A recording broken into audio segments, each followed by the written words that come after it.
Thanks, Josh. The Writers Guild strike that began on November 5th, 2007, ended earlier this week on Tuesday. The strike, which put 50,000 film and television industry professionals out of work for 3 months, cost the Los Angeles economy about $3.2 billion in direct and indirect costs. The screenwriter stopped working late last year over television programming streamed on the internet. The 3-year agreement, if ratified, will give the writers minimum pay increases of 3 to 3.5% a year. The third year also provides them with 2% of the advertising sales received by networks for shows streamed on the internet. Although the new contracts will not be voted on by Writers Guild members until February 25th, writers will return to work in the meantime. Due to the end of the writer's strike, the 80th Annual Academy Awards can now be aired with the traditional glitz and glamour of the Hollywood award season. However, the strike has not ended in time for nominees to make their traditional late-night talk show appearances to promote themselves and their movies. This should only have a subtle impact on the award recipients, but be sure to check it out for yourself on Sunday, February 24th at 5 p.m. on ABC. In the meantime, you can watch the 2 nominated movies, The Diving Bell and The Butterfly, and The Savages at the Crest Theater on K Street. In the land of the free and the home of the brave, national security has always been a double-edged sword.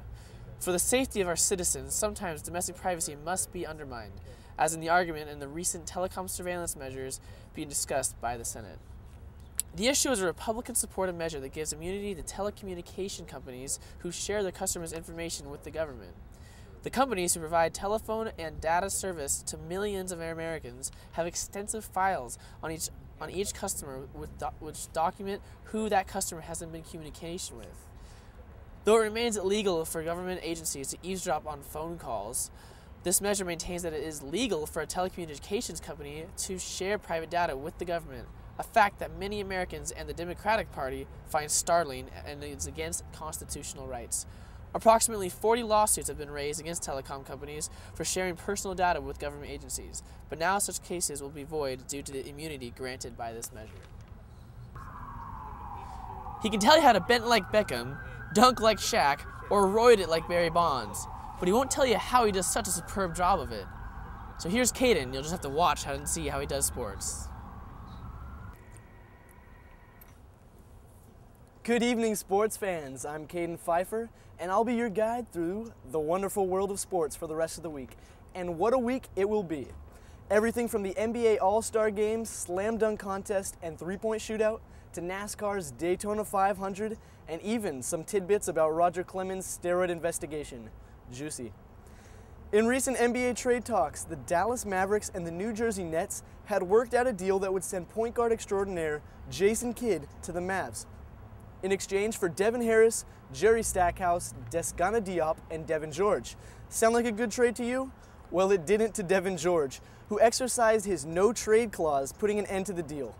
I guess he didn't want to play for the Nets, but can you really blame him? Who wants to live in New Jersey anyway? In the NFL, the Oakland Raiders have re-signed breakout running back Justin Fargas to a 3-year, $12 million contract. Fargas, a USC graduate, finished the season with 1,009 yards rushing and 4 touchdowns. He headed the Raiders' rushing attack to 6th best in the NFL this year. Also, the Miami Dolphins and head of football operations Bill Parcells have cut 34-year-old linebacker Zach Thomas after a long and lengthy career. Parcells is implementing a youth movement in Miami, meaning sadly for Thomas, it was just time to go. That's all for today's sports news. Once again, I'm Caden Pfeiffer, YNG TV. Thanks for watching, guys. I hope you had fun. And if you don't watch it tomorrow, I'll yell at you. Good night. Good night.